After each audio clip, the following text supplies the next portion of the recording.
Сайн мэцхан үзэгчдээ өнөөдөр Хинтээ аймагт үйл ажиллагаагаа эрхлэн явуулдаг Тарган цайдан хариуцлагатай хувьцаат компани дээр бид ирсэн байна. За юуны өмнө та өөрийгөө танилцуулаад байгууллагынхаа тухай жаахан дурдаач. За юуны өмнө үзэж байгаа бүх хүмүүстээ энэ өдрийн мэндийг хүргэе. Намайг Цэрэн Долом гэдэг.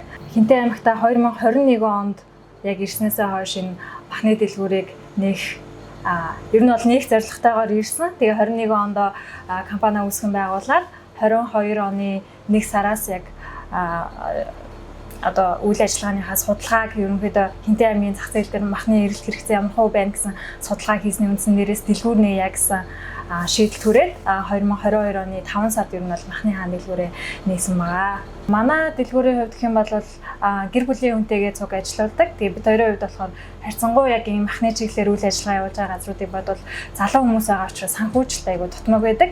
За тэгэхээр одоо баг хүүтэй ч гэдэм үү багны хүүгүүд бол баг хүүтэй санхүүжилтийг судлаад өнгөрсөн онд буюу 2024 онд юу нь бол хөдөлмөр халамж үйлчилгээний газраас 10 сая төгрөгийн хөнгөлөлтөө зээлэнд хамрагдаад одоо харьцангуй өмнөх яг эхэлжсэн үе бодвол гайгүй болчихсон явж байгаа тоног төхөөрөмжөөр хангалттай одоо энийг айл болохоор үргэлжлүүлээ томруулаад ингээд явах зорилготой ажиллаж байгаа. Тэгэхээр 10 саяын хөнгөлөлттэй одоо тийм юунд орсон байхаар чинь ямар тоног төхөөрөмжүүд өгөх вэ? Бид ер нь бол төслийнхөө танилцуулга дээр яг 3 төхөөрөмж авахаар яг зорилго тавиад танилцуулж исэн. Яг тэр төхөөрөмжүүдээ бол авсан байгаа. Ястай мах өрөөддөг төхөөрөмж нь хамгийн их эрэлттэй байдаг. Бараг Хинтэйгийн ихэнх хүмүүс мэддэг болж байгаа байх гэж бодож байгаа. Эдчний үеэр ч юм уу нөгөө янзалж чадаагүй маха хүмүүс маань ирээд ингэж хөрөөдүүлээ жижиглүүлээд авдаг. Цагаан сарын дараа өвчүүгээ жижиглүүлээд авдаг. Зуны улиралт нь нөгөө хорхог боодогны маха жижиглүүлээд авдаг. Тийм ястай махны хөрөөгөө шинжилж авсан байгаа. Зорсон махыг ер нь Хинтээ аймагта байнгын гаргаж ивэл эрэлттэй юм байна. Хүмүүс маань ч гэсэндээ ороод хараал ажилласаа ирэл гэртээ хоол их гэхээр мах нь хөлдөө тэрийгээ бас хэсгэх гэж хэсэг хугацаа зарцуулдаг. Тэгэхээр яг ингэ зорсон махыг эндээс худалдаад авчих юм бол цовиншилтэй бол юу гэдэг яг өргөн хэрэглээний хоолндоо шууд хэрэглэхэд бэлэн болсон. Тийм байгаа. Тэгэхээр яг тийм зорогч авсан. Өөр нэг юм гэх юм бол манайхыг хөлдөөгчтэй байгаад хөргөөр байдаггүйсэн хөргөөр шинээр авсан. Энэ хөргөөр маань болохоор ер нь махтай хоол одоо юу гэдэг калбич гэдэг юм уу ингээд амтлагчнууд айгүй их асуудаг махтайгаа хослуулаад авчих нэг дороос авчих сонирхолтой хүмүүс маань асуудаг учраас хөргөөртэй болоод тэгээд амтлагчаа багаар нэмээд явж байгаа. Одоо маш их яригдж байгаа нь зорсон мах, цул махал гэж ярьж ин өөр ямар махнууд вэ? Яг бид нарыг яг анх дэлгүүрээ нээхэд бол дэлгүүр дээр махны захууд дээр цул мах, ястай мах гэсэн хоёр л махаар яригддаг байсан. Одоо бол нөгөө нуруугаа жишээ нуруу нь харьцангуй өөр үнэтэй, өвчүүн өөр үнэтэй, нөгөө мах ихтэй нь араа илүү хүн авах сонирхолтой, яс ихтэй байх юм бол араа бага худалдаа авах гэдэг шүү дээ. Их том яс худалдаж авах гэдэг учраас үнэ нь араа харьцангуй бага байхаар бид нар бас юу яаж байгаа ангилж байгаа. Одоо чи нурууны мах, өвчүүгээ жишээ жижигэлсэн өвчүүний жижигэлсэн мах байж байна. Калбижимны мах гэдэг хавиргаа ингэ жижигэн хөрөөдсөн калбины мах байна. За тэгээд нурууны мах, тэгээд годом, тэгээд жишээ нь ширээ гэхэд томоор нь биш ингэ жижиглээд авч байгаа хүмүүстэй жижиглээд өчтдөг. Тэгээд аль болохоор хүмүүс нөгөө хэрэглэхэд хэлбэр байлгах үүднээс бэлддэг. Өөр нэг юм нь болохоор гараар татсан мах гэж байгаа. Тэрийг нөгөө эвц дээр сууж байхад хүмүүс маань ингээд гараараа лангууныхаа ард хэрчээлээдэг. Тэгээд дээрээс нь нөгөө зар явж байгаа нь махаа авчирч өгөөд ингээ хэрчүүлээд авах боломжтой, буусныхаа татуулаад авах боломжтой гэсэн зарууд аягүй хийдэг. Манай дээр болохоор төхөөрөмжөндөө хийхээр нөгөөтөн шууд ингээ доороос нь хэрчээд гаргаад ирдэг тийм төхөөрөмжтэй. Хотод амьдардаг хүмүүс маань ер нь бол мах худалдаж авахдаа зүүн аймгаас ирсэн махыг голчлон худалдаж авахыг ирмэлцдэг. Ер нь захуудаас. За тэгмүүд Хинтээ аймагт амьдарч байгаа хүмүүс маань махаа бас урд чигээс гашаар сумаас юм урд чигээс авахыг бас ирмэлцдэг. Яагаад тэгэхээр нөгөө хойд сумдой маань мал нь ер нь яс томтой өвхрийн хувьд жишээ нь айгүй яс томтой жин их дардаг. За урд сумынх маань яадаг вэ гэхээр задгаа ус ер нь бахтай дандаа худгийн гүний ус уудаг учраас махных нь амт чанар нь айгүй гоё идэг.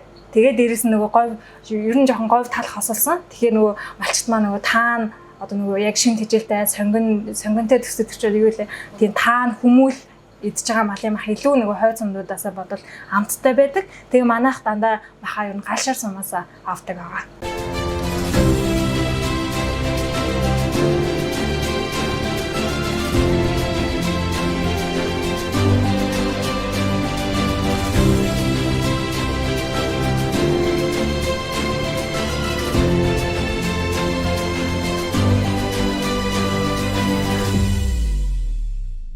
мэдээ зах зээлээ судалж байгаа өөр хэрэгцээтэй юмнууд юу вэ гэсний үндсэн дээрээс одоо бүргэрний махыг амтлаад гаргацдаг дэвтэл бүрэнхийн махыг үйлдвэрлэж үзсэн санхүү хөрөнгө мөнгө багтаа учраас ер нь бол багаар ингэж туршиж үздэг. Тэгээд баг гаргахад ер нь худалдаа авалт жоохон багтаа байсан учраас тэрүүхэн тэндээ зогссон байсан. Одоо ер нь өргөжүүлээд манайх нөө бэлтгэлийн хэсэгтэй болоод том дэлгүүртэй болчих юм бол байнгын ингээ бэлтгэл хийж болох юм байна гэж бодож байгаа. Одооны нөхцөлд ингээд жижигхэн газраа ажиллаад байгаа болохоор байнгын бэлтгэл хийх гэхээр нөгөө нэг хүн худалдаж авах гад ирдэг тэрэндээ ингээд нэг хүн ингээ мах гэл мөнгө барайл ингээ явуулах болохоор одоохондоо яг ингэ. Танайхаа өөрсдөө Хинтээ аймгийн хүмүүс өө эсвэл Хинтээ аймагт үйл ажиллагаа явуулахыг зорж ирж байсан уу?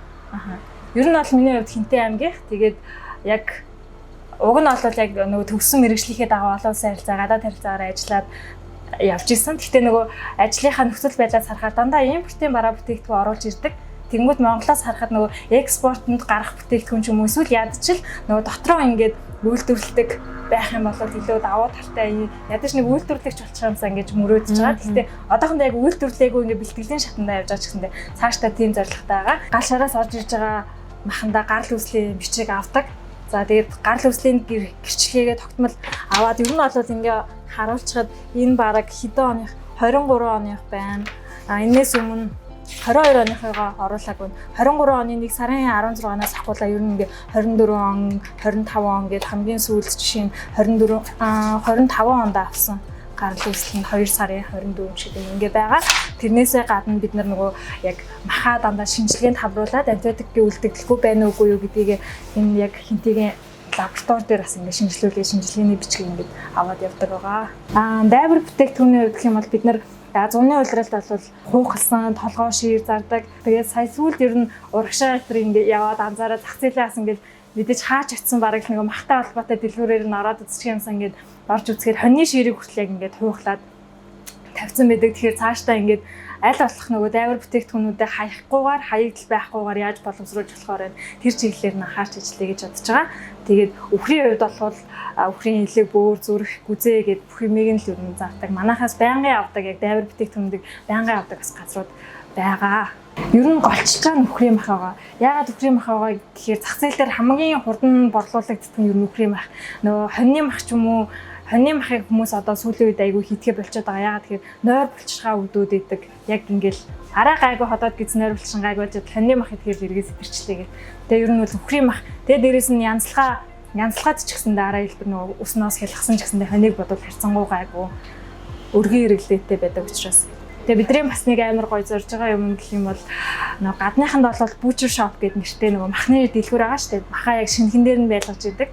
Ангилгаа аюу сайтай. Одоо жишээ манайхаас юу одоо булчин ч юм уу, булчирхаа ч юм уу шүрмэс олохгүй болтол тэгж гоё ангилаад үнэтэй махан ч хийж идэг, боломжийн үнэтэй махан ч хийж идэг юм том butcher shopтэй буюу махны тийм айгу том дэлгүүртэй болохыг зорж байгаа. Мах зорох үйлчлэгээ маань болохоор 1 кг махыг 1000 төгрөгөөр зордог. Тэгэхээр та одоо хөлдөө махаа авчраад зоруулаад бүгднийг авах боломжтой. Зорж байгаа зорохдоо бол 1 кг-ийн 1000 төгрөгөөр ястаа махыг хөрөөдөж байгаа том гэлтгүй өвчүү, том гуй, бүтэн өхрийг ингээд бүгднийг жижиглээд өгөх боломжтой. Бас килограмм 1000 төгрөг гэж байгаа. Манай бас дээр нэмээд өөр нэг үйлчлэг гэх юм бол махыг вакуумдаж савладаг байгаа. Жишээ нь зуны улиралд одоо хөдөө гадаа явж байгаа хүмүүс маань нэг аяг шүлээ очиод хийчих гэхээр махаа авч явахад нэг хайрцагт юм уу торнд хийхээр нөгөөдгөн шүүсэн гоожвол муухай болоод өмхөрхөөд идэг. Тэгэхээр вакуумаар савлаад авчих юм бол зүгээр энгийн уутанд байгаа мах вакуумдсан мах хоёрын ялгаа хэм бол 3-аас 4 хоног илүү одоо даадаг.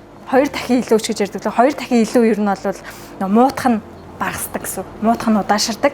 Тэгээ гаднаасаа ч гэсэндээ уур идэхгүй хөргөгчөндөө байлгахтаа ч гэсэндээ вакуумлчих юм бол уур идэх нь багтай. Амт нь бас өөрчлөгдөхгүй гэсэн ер нь бол. За ингээд вакуумдчихад ингээд доторх агаарыг нь ингээд сорчиж байгаа гэсэн. Тэгэхээр ингээд шинэ махаа ингээд вакуумдуулаад авчихад уур идэхгүй амт нь жишээ нь удлаа гэхэд хаврын улирал татгалахад уур идэхгүй адууны махыг ялангуяа тий ингээд юутайгаа байж байгаа чигшэлтэйгээ байж байгаа гэсэн. Аян замын ч гэсэндээ ая даачна. Үүний хувьд гэх юм бол уутныхаа том жижигээс шалтгаалаад 3-аас 5 мянган хооронд байгаа. Ингээд энэс жижиггүй уутж байгаа жишээ нь өөр нэг зүйл нь гэх юм бол ингээ мөнгөлөг хоёр талаас харагддаггүй ууттай жишээ нь гадагшаа бурцан аваад явахтаа ч юм уу эндээ хийгээд вакуумдуулаад аваад явах боломжтой. Тэгэхээр ер нь үнэн том жижиг уутнаас шалтгаалаад 3-аас 5 мянган хооронд байгаа гэсэн үг. За мэдээж одоо тоног төхөөрөмжүүдэд ажиллуулахад тогны хүчин чадал маш хэрэгтэй шүү дээ. Тэгэхээр энэ дээр тулгардаг асуудал юу байдаг вэ? Нэгдээд удааг байхдаа бид нэг 2-3 хөргөгчтэй ер нь бол болоод байгаа юм шиг санагддаг. Гэхдээ нөгөө ястай маха хөрөөдөөл гэхээр ингээл хамаг тог маань анивчаал эхэлдэг. Тэгээ герман яг ингээ хажууд байгаа учраас гэрийнхээ хамаг тогийг нь унтраагаал загяал нөгөө тгийг хөрөөдчихийгээл хөрөөдөөл эргээл нөгөө телевиз гэрлээ асуудаг. Тэгэхээр ер нь бол тогны асуудал хамгийн одоо тулгамдж байгаа бас нэг асуудлууд юм аа. Нэг сая ч гэсэн харахад ингээд нэг төхөөрөмж ажиллуулахад нөгөөд унтрааж гал ажиллахгүй бол ингээл хэлбэлзэл байдаг. Ер нь энэ асуудлыг шийдэж өгөөч гэж хандаж үзэжсэн үү? Үзэжсэн нөгөө нэг хинтээ цахилгаан түгээх сүлжээндээ хүсэлтээ өгөөд хамаг бүрдүүлэх хэвээр анкет юмнуудаа бүгднийг бөглөөд тэгээ үзүүлчихсэн. Гэхдээ ирж үзээд боломжгүй юм байна. Яг нөгөө багнуураас хангагддаг учраас боломжгүй гэсэн дүгнэлт гаргаж өглөө л гэсэн хариу хэлсэн дээ. Тэгээд энэ жил дахиад ер нь хүсэлтээ өгөөд өргөжүүлж өгөөч гэд хүсэлтээ авахсаар юу дагаа зорилготойгоо.